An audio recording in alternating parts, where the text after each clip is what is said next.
Hello, hello, hello, gang. What's happening? Hopefully my chats are coming out. We got a few minutes there it goes, 4 o'clock on the button here in California. I hope you are. Let me get a little light on the subject here.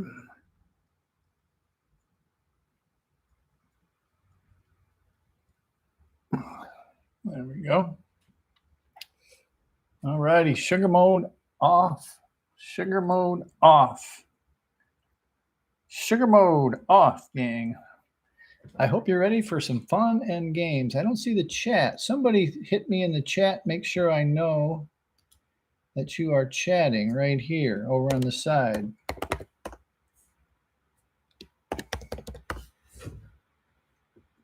So hit that button and say hello to me. If you would, please, that would be excellent.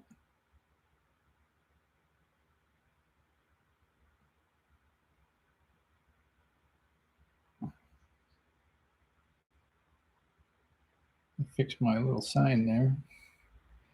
Somebody chat me up. Just say hello in the chat. That's where you're going to ask the questions over there on the right-hand side.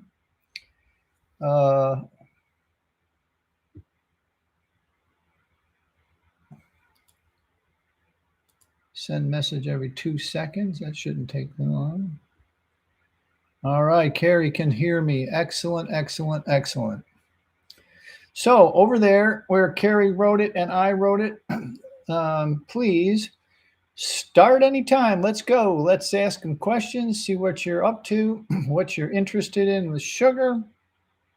And I will answer all of those questions. For those of us just joining us, sugar mode is off. Hopefully you don't have any sugar. You've got nice water like I do here. Nice water. Hit that thumbs up button. All righty.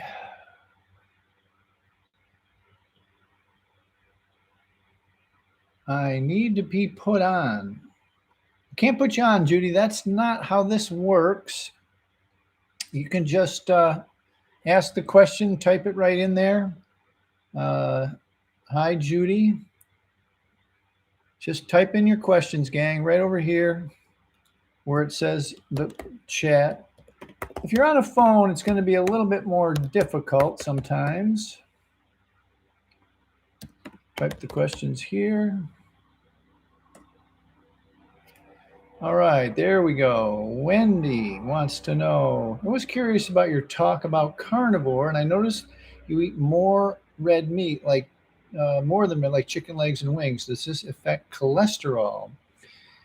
Okay, so cholesterol is probably a myth, the way that it's described, or the way that it's described for people who are, having heart disease. Now, I have to disclaim all the time that I am not a doctor and I don't play one on the internet.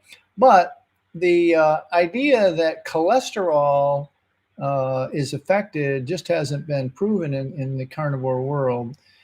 Yes, you can eat the chicken stuff, and turkey stuff, but I would eat the legs and thighs. You want to eat more fatty, healthy fats if you can. Okay.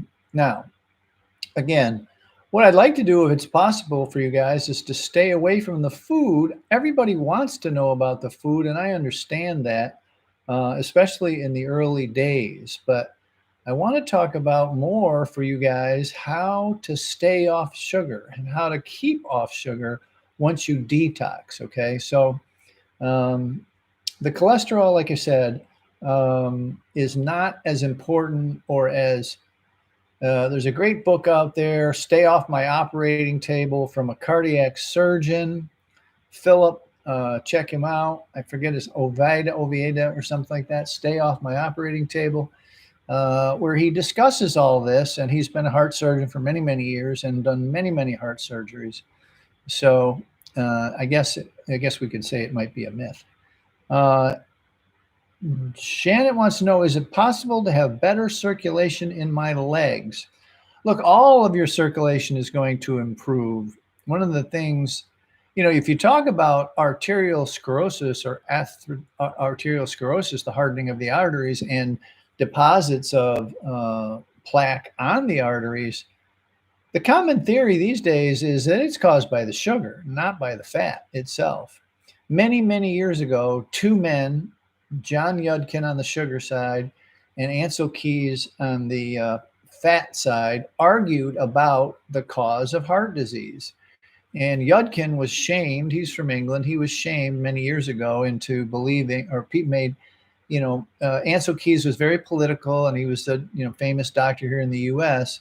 And after Dwight Eisenhower had a heart attack, he ended up being the leader and the winner. But I think just by the obesity crisis, we've proven Ansel Keys' argument wrong in that when high fructose corn syrup came in the diet in the 80s, the obesity numbers just skyrocketed, okay? So don't blame the steak for what the sugar did, gang. Don't blame the steak for what the sugar did, all right? All righty. Is it possible to have better circulation in my legs? Okay, yeah. All right, gang, let's ask the questions over there in the chat. If you see them, please don't hesitate to ask questions over there. Sugar mode off, okay? Turn your sugar mode off. No more sugar. All right. Guys, I can't have a question and answer unless you ask the question. So shoot over on the side. Janet, since I've been off sugar and flour, data. What kind of data are you looking for? Anybody else? Hit that thumbs up, gang. Hit the subscribe button, and let's see if we can't get your questions answered. Not sure what that question means, Janet. Since I've been off sugar, data and flour data. If you're asking the success stories we have many, many, many of them. Many success stories. You can go to sugaraddiction.com and hit reviews. You'll see hundreds of them.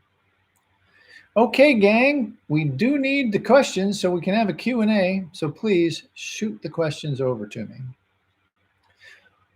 One of the things I want to focus on, as I mentioned earlier, is that if you want to really get off sugar, you want to study fructose, and you want to understand what the sugar is doing to your brain reward chemicals, your dopamine, serotonin, norepinephrine, GABA. All of these things are being affected, and you're still craving the sugar, and that's what's keeping you on. It's not necessarily what it's doing to your body, the glucose and the fat, weight gain, and diabetes too, and whatever. Carrie wants to know, what do you recommend for a relapse? Great question, Carrie. Great question. That's basically get right back on the horse, all right?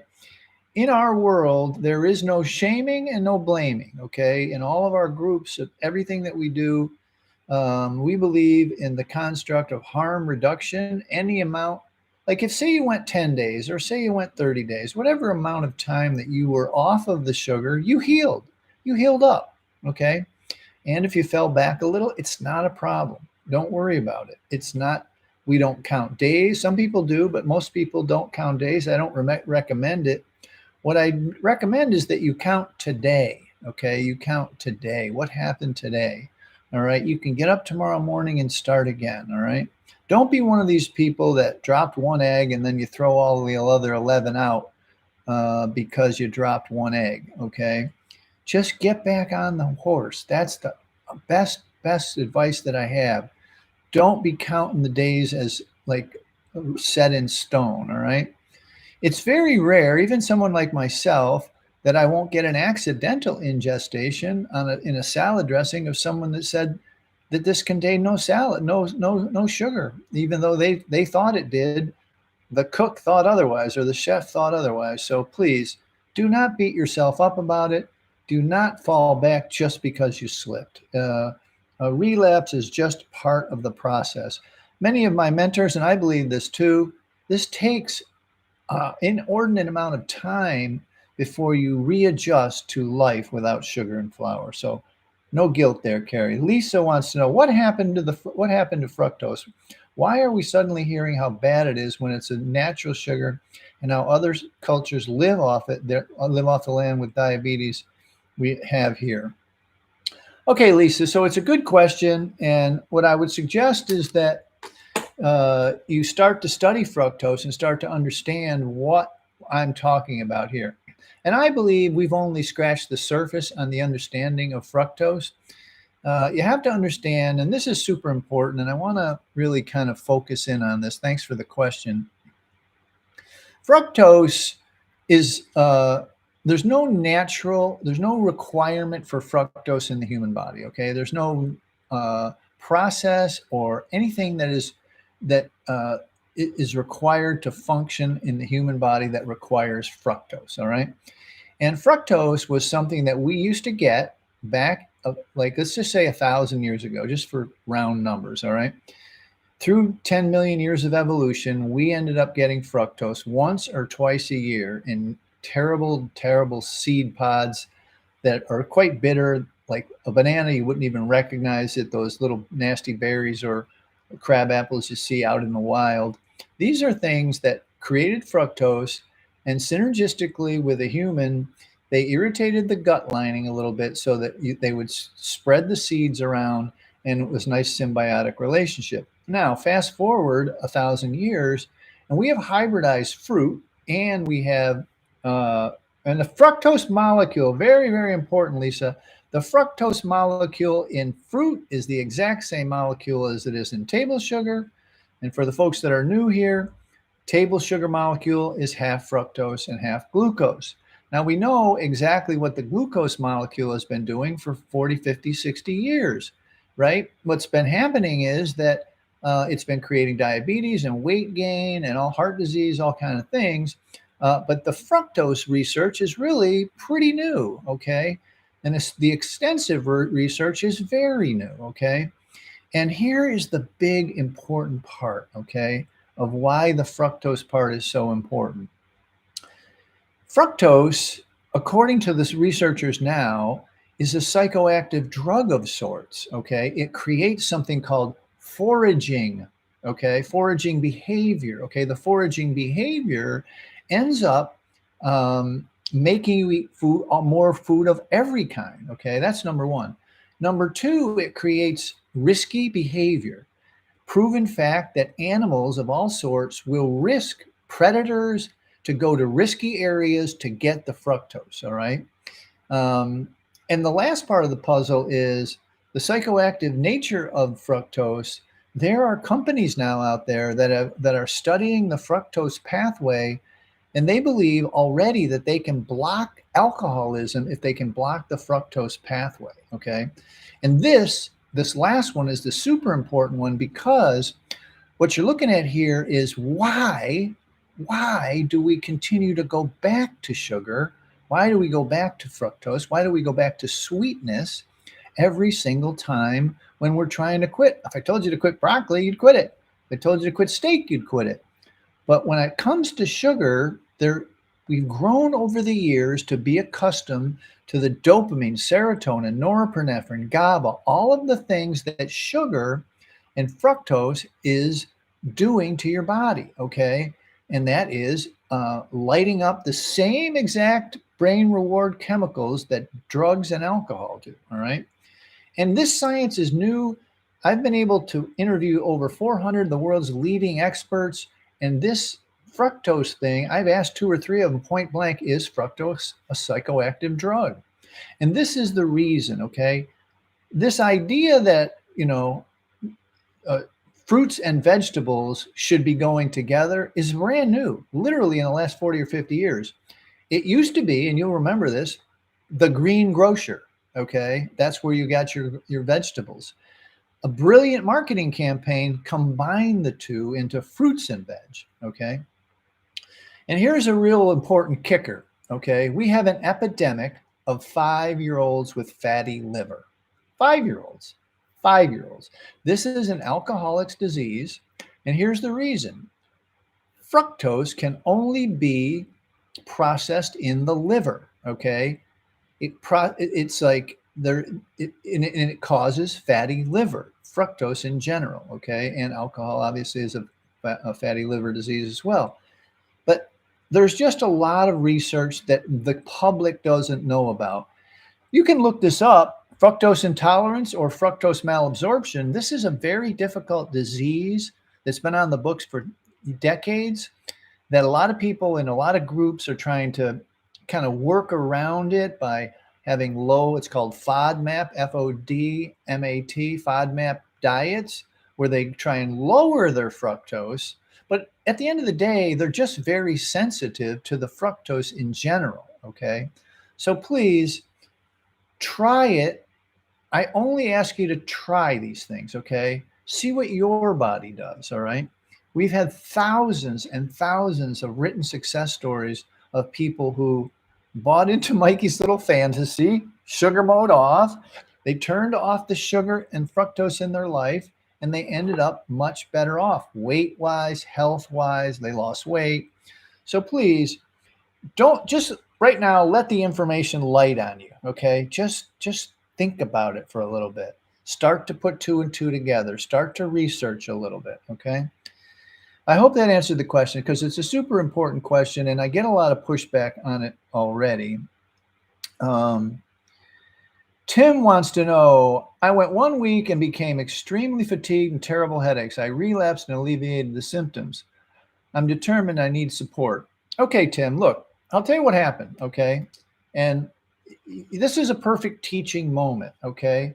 What I'm going to do here is I'm going to put our $27, it's on sale. It's normally $97, okay? This is our Sugar Freedom Challenge. Go over there, open another browser, and just jump on with us, okay? I'd never sell it for this. But I've got to get more people to understand this, okay? Just go over to the that link right there and check it out. But let me tell you what's going on, Tim. What happened is, depending on your habit, depending on how much you used before, a week is not a big deal. But the learning moment is when you re-ingested, the symptoms went away, okay? More importantly is in the first week or whatever, these symptoms manifested. Tired. This is because you're healing. It's like you broke your leg, literally. It's all of your internal systems. I call it internal cutting or internal self-harm. We all know that sugar does this. It's harming inflammation, what I mentioned before about fructose, fatty liver. It's causing problems psychologically because you're dependent upon it and you're healing. Look, sometimes people that had some weight to lose, those folks are sleeping for 3 and 4 weeks, okay, 2 and 3 weeks. Terrible headaches they've got to go through, all right? But on the other side, the sun does come out, all right? The sun does come out. So please start again. You healed up a little bit. You alleviated it by simply, ingesting it. That's clue number one. You had the problems, the sleep problems and the what else did you have? Headaches and energy, all that kind of stuff. Headaches, you had all these symptoms. That should tell you a clue right there, okay? All right, everybody, quick infomercial. Hit the link there if you want to go to the challenge. Please hit the thumbs up button right below your screen and subscribe, all right? Jessica wants to know, how can you keep from taking up all of your mental energy? I was off it for 4 months, and I thought it was I thought about it constantly and was alone and was fatiguing. When do you stop thinking about it? Okay, Jessica, great question. Here's the situation, all right? Thanks for hitting those thumbs up buttons. That was very helpful. I saw them pop up there. Keep going. Keep hitting the thumbs up and hit the subscribe. Okay. What you were going through, Jessica, something was sneaking in. Nobody gets to 4 months and is still having cravings or thinking about it or mentally. Yes, there's some emotional work in the first year you have to go through, but largely the physical cravings are gone. Okay, you're no longer craving the stuff physically. Something was getting in your diet. What it was, we'd have to do an audit, a proper audit, okay, and find out what the hell was going on, what was sneaking in. Likely it could be too much fruit or grains or nuts or nut butters, different things around here we call borderline foods. Okay, borderline foods again are simply foods that in the early days you can eat some of to help you off of what I call the hard stuff, the sugars and the flours, and in our group the caffeines, because all of these things are known antagonists, known manipulation, uh, known to manipulate the brain reward chemicals. Okay, so you don't want to be eating those. Like what'll happen is in that 3 or 4 months, you'll start to eat more nuts. You'll start to eat more fruit or drink fruit juice or dried fruit. These kind of things will automatically keep the cravings alive. Here's the thing, Jessica, super important. Put some more questions in there, gang, please. Running low on questions. Put some more questions in. Super important part of the process, Jessica, and that is to understand why you are craving. All right. The only reason you would physically crave is that something was sneaking into your diet. Okay. It could have been in a tea, even a non-caffeinated tea. There's just a lot of stories. One woman was drinking licorice tea 5 times a day and wondering why she was craving. She was literally creating her own high fructose corn syrup, gang. It's crazy.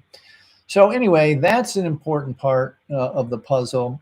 And we don't want you to be craving. Our goal is to freedom to, so the mental space that this stuff rents in your brain is so debilitating. You're thinking about it. You're alone. You've got to join our little group for $27. It's the most loving group of over 1,000 people. Zoom meetings 2 and 3 times a day, where you're not alone. You're just like everybody trying to quit it. Okay. Group support is super important in this process, gang. All righty. Great question. Don't have any questions up. Anybody else got a question? We are 20 minutes in, so let's see if we can't throw some more questions up. Love answering them. Carrie wants to know, sorry, I need my glasses here sometimes, gang.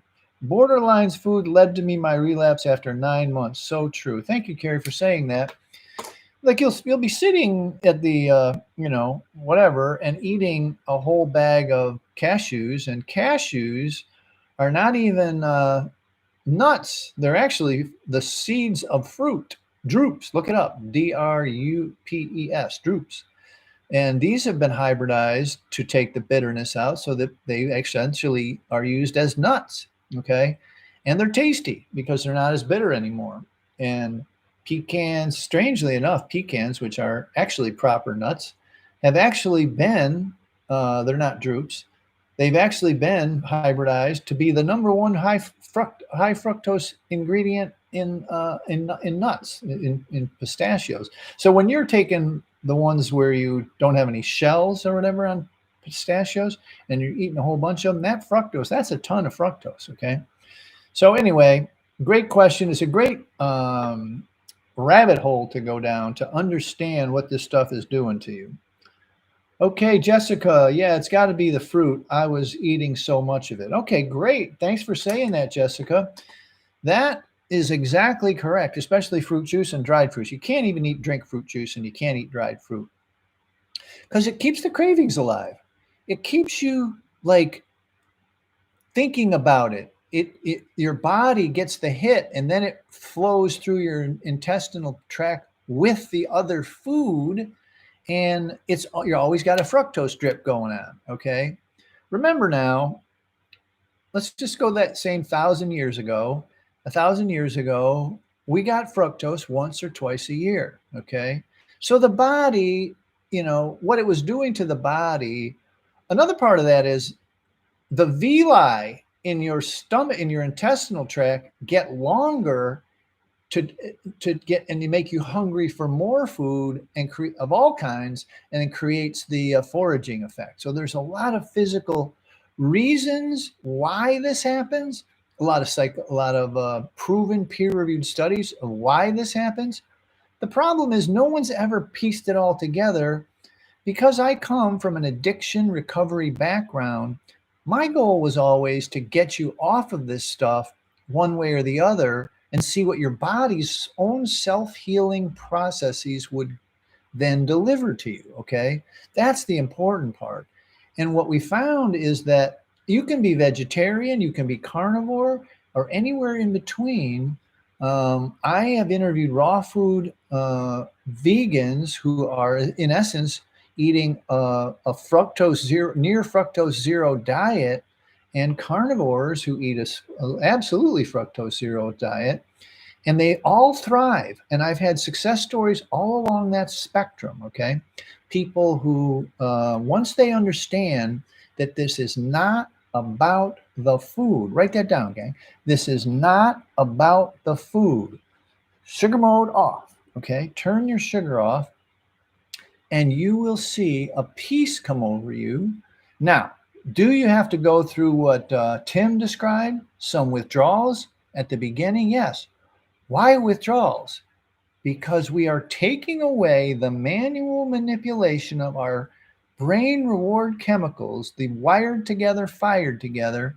We're taking it away from you. We're literally kicking a crutch out from under you, okay? You no longer have this crutch, and you have to figure out new ways to self-soothe. Write that down. Find out new ways to self-soothe, okay? And when you self-soothe, you get a massage, you go to yoga, you get a hug, you watch a sunset, you make whole food, you get a manicure, you get a pedicure, you get some way to make you feel a little bit better and help you manage the stress in your life. Because if you look back upon it, over the decades, when you started this as a child, you ended up learning unconsciously, and because you could always get access to it, even a child can get access to it, you started to learn that if you were upset or worried or fearful or whatever, you would use sugar to just quell that for 5 or 10 minutes, okay? Just to stop it from bothering you, all right? Now, when you talk to someone who's lost 200 pounds or whatever, 300 pounds, they don't talk about the food. They talk about this new process of learning to self-soothe, okay?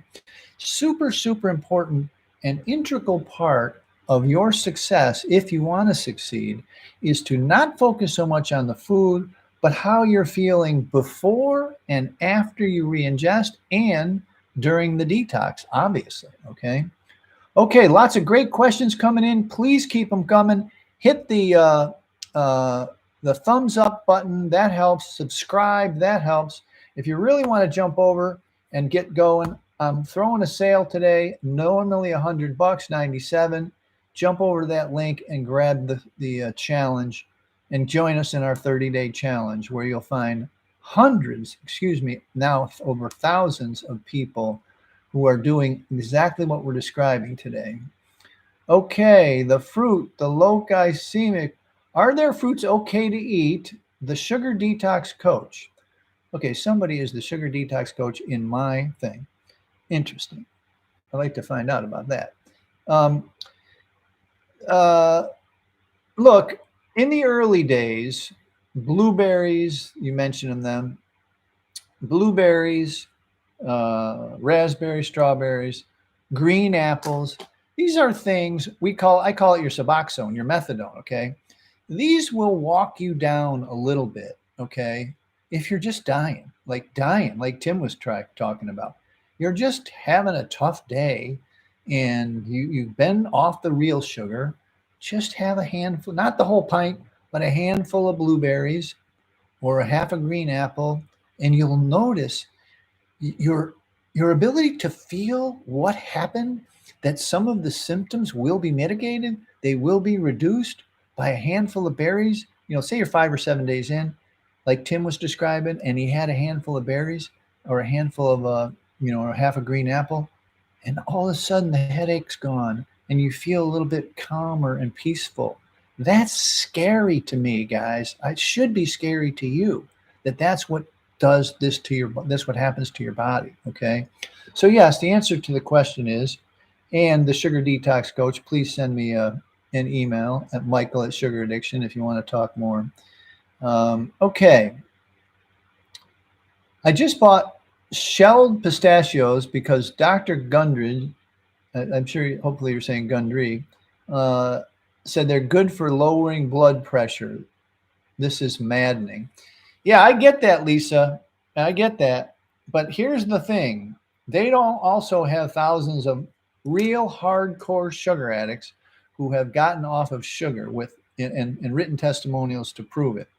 All of them have things that are anecdotal at some level. Okay, they're just, I don't even know what they are, and it is maddening. The information out there is maddening. It's maddening to me because people ask these questions that you guys are asking, and they've never really studied it, nor have they worked with tens of thousands. I've detoxed at this point, gang, tens of thousands of people. Okay, tens of thousands, and success stories. Like I said, written testimonials, thousands of them. Worked personally with hundreds of people, coaching them. We have 12 full-time coaches, or almost full-time coaches, part-time coaches, who are working with these people. We see this on the front lines every day, okay? And we have the long-term success to prove it. So, yes, I know it's maddening, but please go easy on the pistachios. Okay, been off sugar, Wendy, flour, and caffeine, and it is helping with my anxieties when nothing else has helped. It is an elevator to be able, in an elevator to be able to take a trip. Yeah, look, we get this all the time, gang. Wendy's talking about, like, one of the main things that, like, there's a lot of skinny, thin sugar addicts, meaning they're not overweight. Most people come to me for weight loss, like 80, 90%.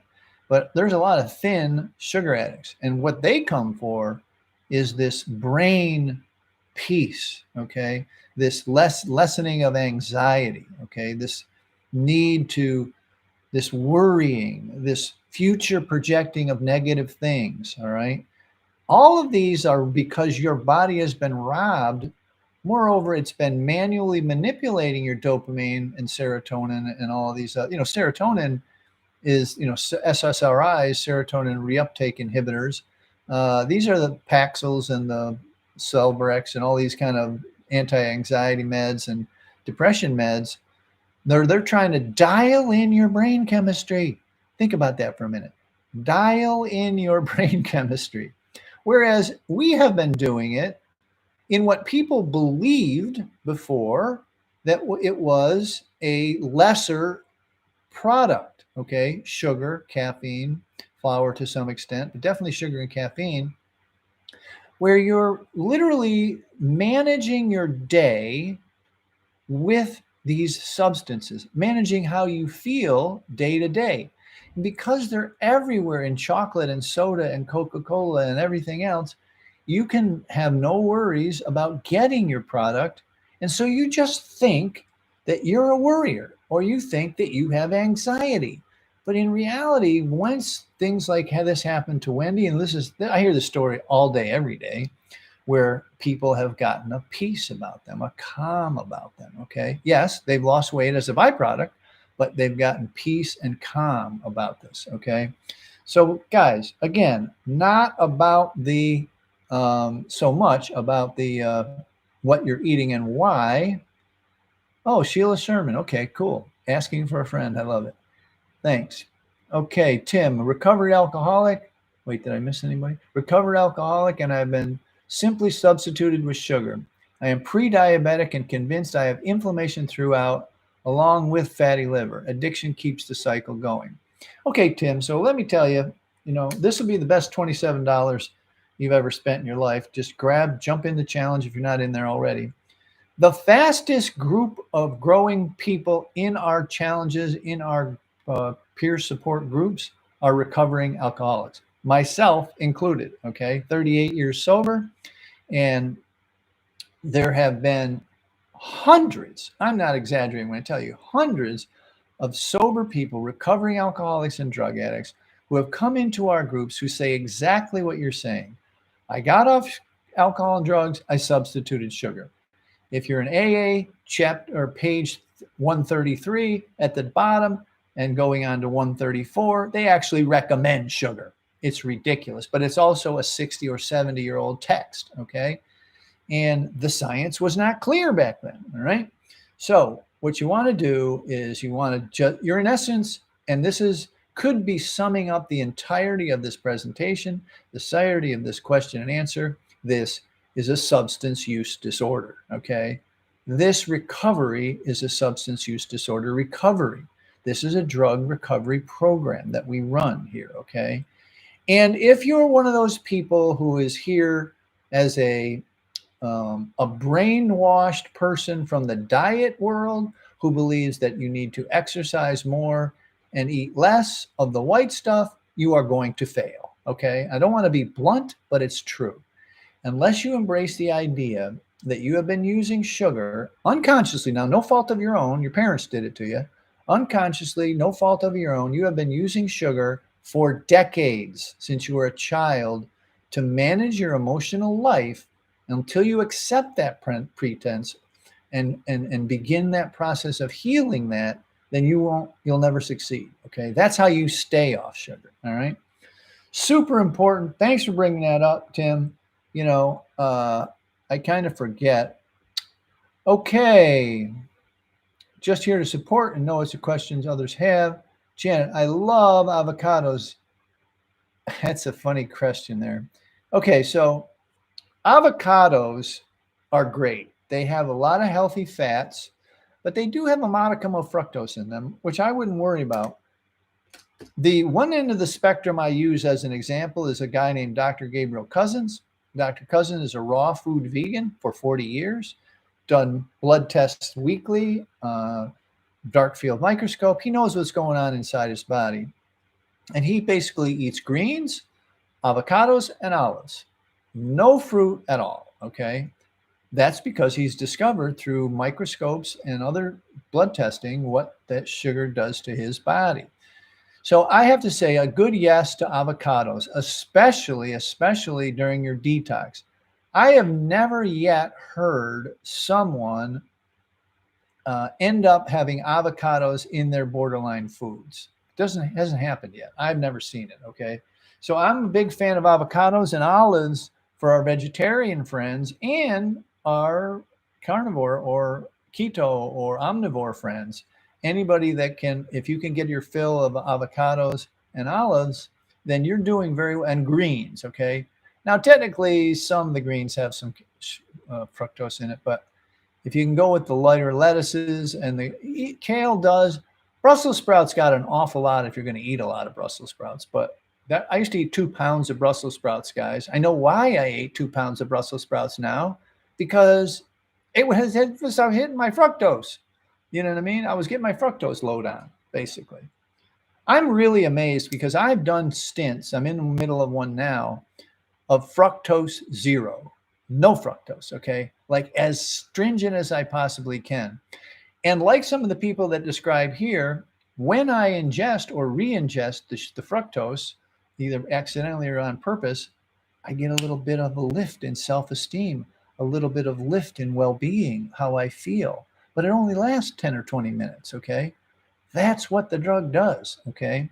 Because I had healed up so much over the decades and then so much over the fructose zero that I got to that place, okay? So, gang, all I ask, let the information light on you, do the experiment on your own body, and see what happens, okay? All right, what we got here? Avocados, that's me. What about avocado? Olive oil is fine. Really get the good stuff. Got to get the good stuff on olive oil because there's a lot of crap out there, a lot of cheap stuff that's, got canola oil mixed in with it. You got to work hard to find good olive oil, and it's kind of expensive, to be honest with you. Buzzwords of seed oils have been going around. Is that just as important as eliminating sugar? Okay, Jessica, good question. Really good question.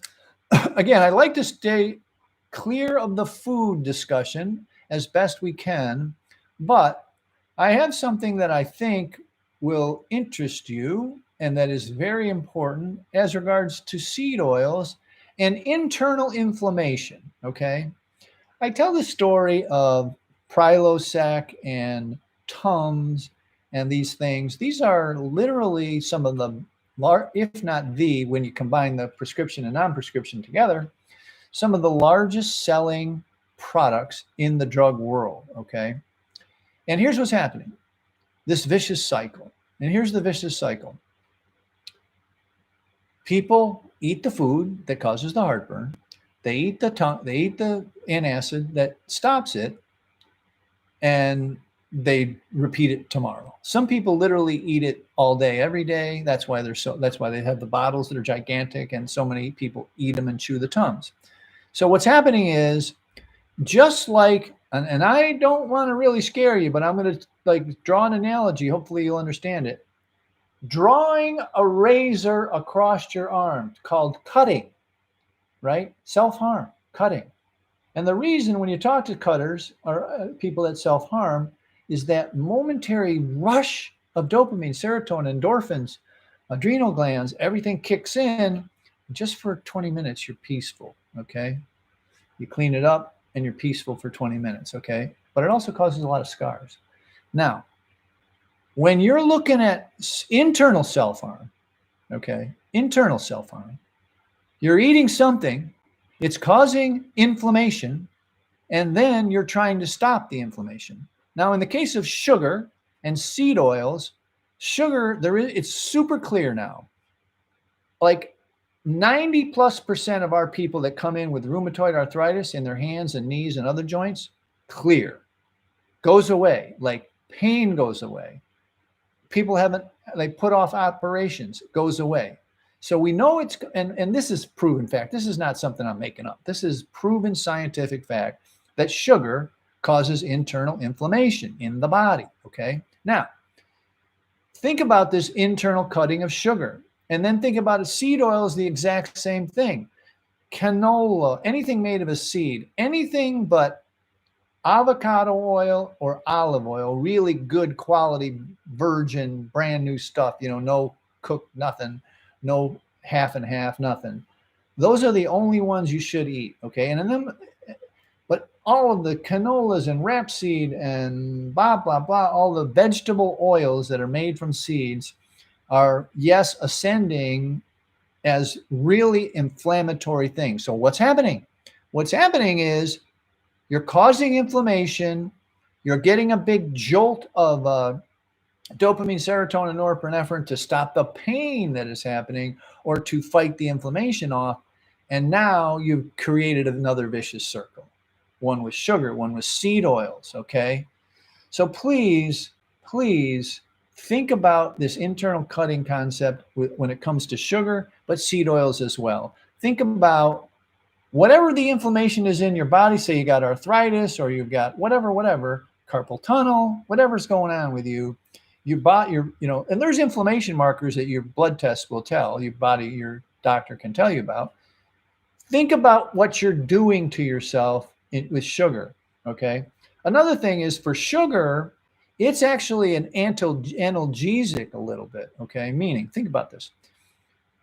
The way that they circumcise male babies is they give them a product called Sweeties. Write that down, Sweeties. You can Google it. It's one of the little binkies. They pull it out of a little thing. It's just sugar. And then they cut on the poor baby's penis, okay?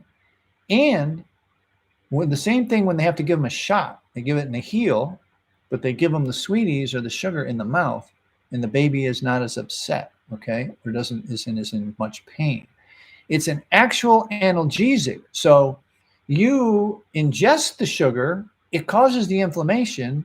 Not only forget about everything I said about the brain, because that's part of it too, but you now have to go again. People don't consciously put the things together that if their carpal tunnel's acting up and they got 2 more hours of work, they go to the vending machine, they get a little bit of sugar, and then that part of the process calms the hurt in their life, because they're actually taking an analgesic. Now, extrapolate one more time. The body doesn't know what the analgesic is killing or what pain it's numbing. So your emotional pains are numbing. It's also 3 o'clock and the boss is a pain in the ass today. Well, look at it, gang. Your boss is a pain in the ass. You get a little bit of numbing. You can make it 5 o'clock. Your arms don't, your hand doesn't hurt anymore. This is a vicious cycle no one sees. Because why? Because at the desk is a candy jar. All you got to do is take the candy unconsciously. My job, your job, is to smash that pattern, break that pattern in half. Okay. So please think about this when you're, that next bit of sugar. And you've seen this happen in your own body. Okay. A couple people have talked about it. They got 4, 5, 6 days in. They're all freaked out. They're depressed and irritable and pain.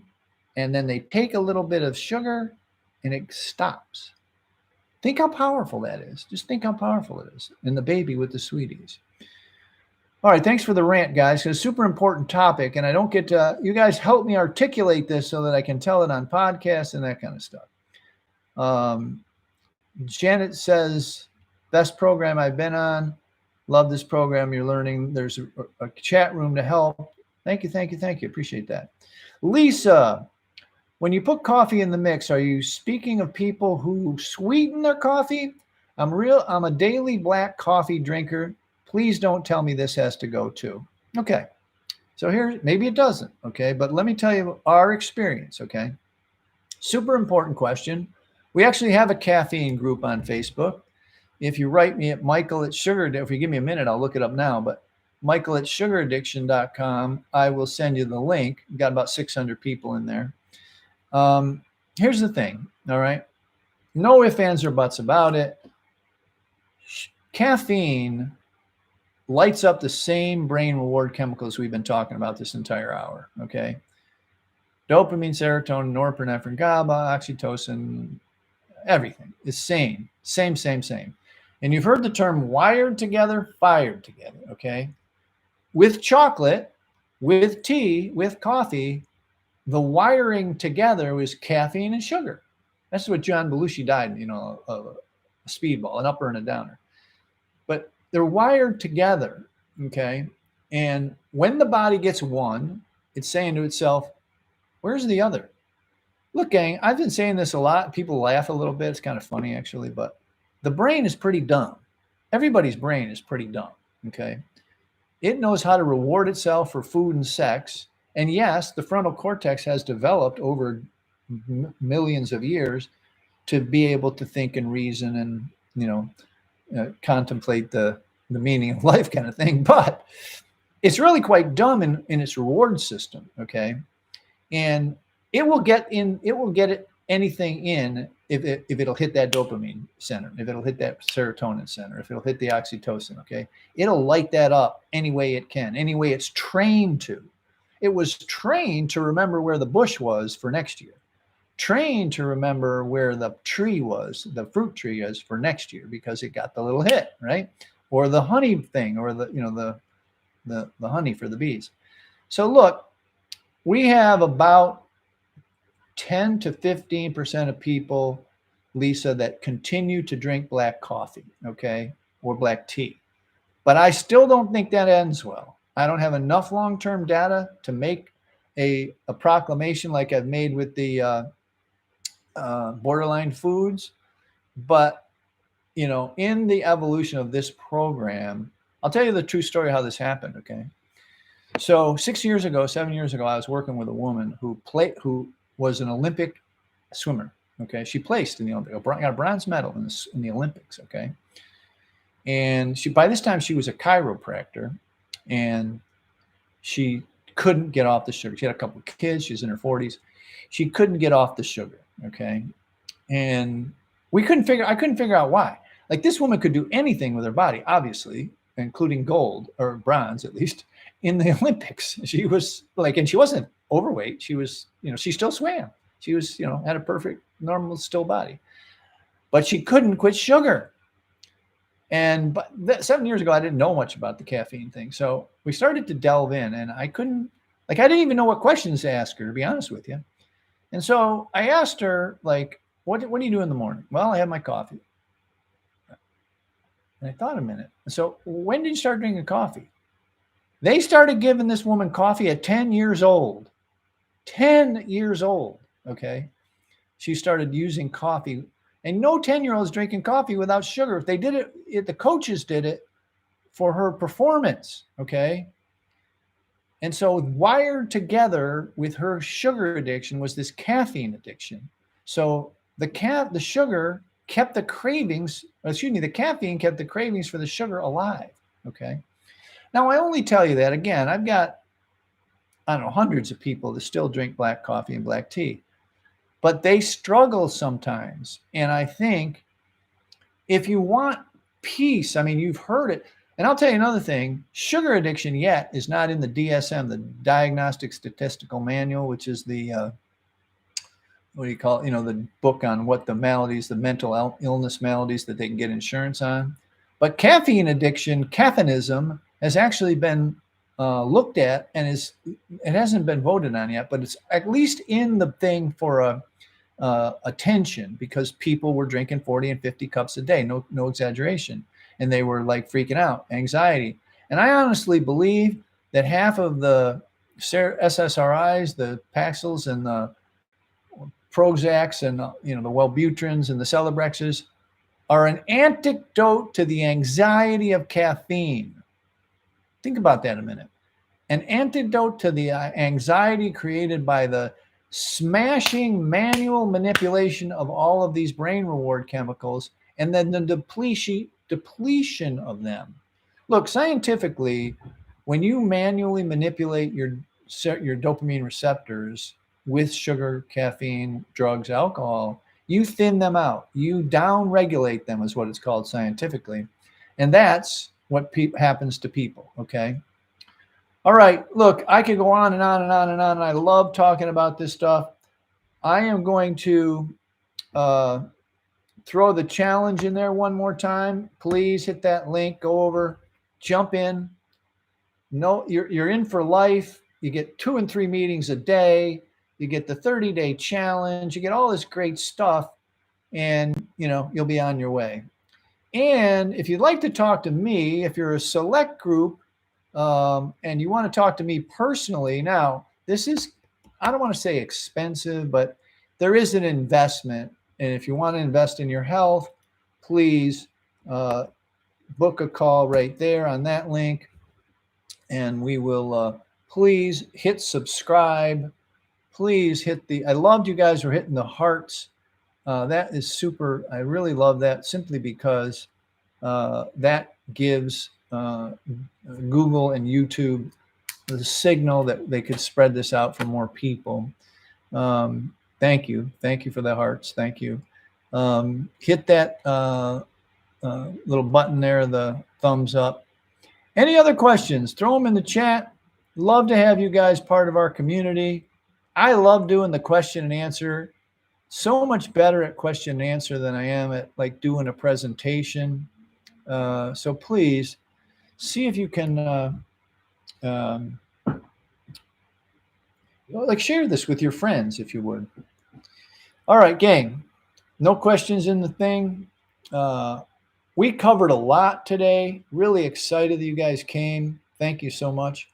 I'll stay on till the top of the hour. We've got about 7-8 minutes. Tell me what you want to know about, and I will answer it gladly. I feel a little bit like a radio DJ who can't have any downtime, any airtime, any quiet time. So I think we're going to get to the point where we're going to have you guys actually come on, the brave ones, as this gets a little bit bigger, where you can actually be the person asking questions and jump on. We'll be using StreamYard or something like that, so you'll actually be going through Zoom or something. Wendy, thank you. Always learn a lot. Love the group sessions during the day. Cool. All right. Got another thumbs up. Thank you so much, whoever gave us that. All right. Who else wants to jump on? We got another 5 or 6 minutes. Love to tell you more about sugar, sugar addiction, sugar detox, sugar symptoms, all that kind of stuff. All right. Getting kind of hot in here. Guys got me all warmed up. All right, gang. Sugar mode off. Is that it? Or you guys all have your off? See that off? Sugar mode off. You can also go to SugarFreeMan, but that website's not very good yet. All right, gang. I guess we'll call it. No other questions. Thanks for the hearts. Keep them coming. Um, Anybody got any last minute questions? I hate to quit before the hour ends because some people only got 5 minutes to jump on, so I'll stay. Ann in Michigan joined late. I had quit sugar for about a month. Then I had a birthday in May and haven't been able to quit since. Let me ask you. Let me tell you something, Ann. If I had $1 for every time I've heard that story, I would be retired on the French Riviera. Look, as we said earlier, don't beat yourself up. That's normal. Okay. That happens. Okay. This is a strong, powerful psychoactive drug, and you will be the odd person out. You'll see in the links above up there, there is a $27 on sale from $97 challenge that you can jump in. I'll throw it in there again in case it doesn't show in your thing. But we have over 1,000, over 1,400 people in there, with the, half of them with the exact same story, every month, because this takes about a year. I don't want to scare anybody off, but it takes about a year for you to understand, like, get your body acclimated again to self-soothing. And you can go back and watch the earlier times later, to to like behaviorally change when you crave sugar, break the pattern and then do something. As we mentioned earlier, we call it the difference between effort-based dopamine and substance-based dopamine, okay? And what that means simply is that over the years, you have learned to hack your self-soothing systems with substance-based dopamine, meaning just sitting on the couch eating sugar, as opposed to getting up and getting a hug or going for a walk or going to yoga or getting a massage, something like that. And you have to relearn that. It's like literally learning how to relearning how to walk again. Like, seriously, it's a serious process. One we have down pretty good over the years, in the decade. We've got this down. We can understand it. You guys have all heard the research about people that lose any amount of weight, okay? Those people gain all that weight back and then some in the first year, right? And why does that happen? Well, here's why it happens, because every diet book on the planet says quit the white stuff. And people are okay with quitting the white stuff. And they think that they're exercising. They think they're burning calories and burning pounds off. But that's not what they're doing. While they're in their high, they're exercising, it's helping their brain reward chemicals soothe them a little bit. The exercise is, right? And so they are able to stay off the white stuff. We have people that can't even move. They're literally in wheelchairs and they lose weight because they don't use flour and sugar, okay?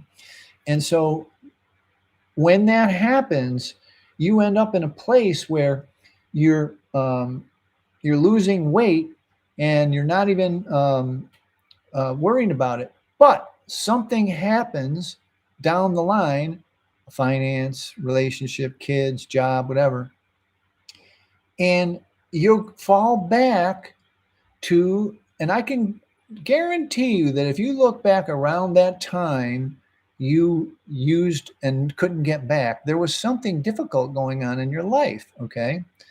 And so when you kind of understand that, and when it kind of lights on you that this is really what's happening, it's not really about food and eat less and exercise more, but it's more about how this stuff is treating you mentally, emotionally, then you will heal, okay? And you will be able to get out of this vicious circle we described earlier. Please go back. This was a really good, a lot of great questions were asked, Anne. And so it would really help to go back and watch when we're done here, all right? But that's a great question. And don't worry about it. Just jump right back on the wagon. It happens all the time. We're not really huge fans of counting days. Somebody count days before. But don't worry about it. Just jump in. Janet, thank you, Mike, for dedication. Carrie, best. Oh, Canadian, sorry. Yes, like it used to be $100, gang, and just check out the link above there, and you'll see it right there. I think you'll enjoy it. It's the greatest, dare I say, the most loving group of people because they're all like you. They're all like us. They're like you, like me. They're people that A, discerned that sugar was causing them a problem. B, couldn't get off of it for years, decades sometimes, and couldn't understand it. They've, birthed children, they've had big jobs, they've got big degrees. I've got everything you can think of, from doctors and lawyers to Olympic athletes and judges, and I mean every kind of socioeconomic person you've ever heard of. They can do anything with their brains and bodies and careers and life. They got great families, great kids, but they just can't beat this sugar thing, and we help them do that, gang. So Tim signed up for the challenge. I love it, Tim. Thank you so much. Really appreciate it. Look forward to seeing you in there. Tim, don't be discouraged, my friend. There's not too many men in there. 95% of our people are women, but I'm in the group. I'll hit you up, and we'll have some fun. But you'll find some guys in there, some really good guys. When you first start getting some emails, or you'll see the Facebook group, there's a couple of good guys in there. I'll introduce you around. Good guys, and also recovering guys. Recovering 2 or 3 I know that are guys that are sober, and but they no longer now they're off their sugar too, and they got some long-term sobriety. A couple of them, like off sugar. I mean, like years, some of them. So good guys too. One of them posts a lot. You'll see him right away, and you'll recognize his posts because a lot of 12-step stuff if you went there. Gang, this has been wonderful. I really enjoyed it. I had a lot of fun with it. I love my Q&A. I love you guys for coming. Please share this with your friend. Give me hearts. Come back to it. Tell more people about it. I'm kind of surprised it doesn't show up in my main feed in YouTube, but we'll figure that out and figure out how we can get that out more. Thank you, Wendy. And we will talk to you guys real soon. Bye-bye for now. All right? Take care.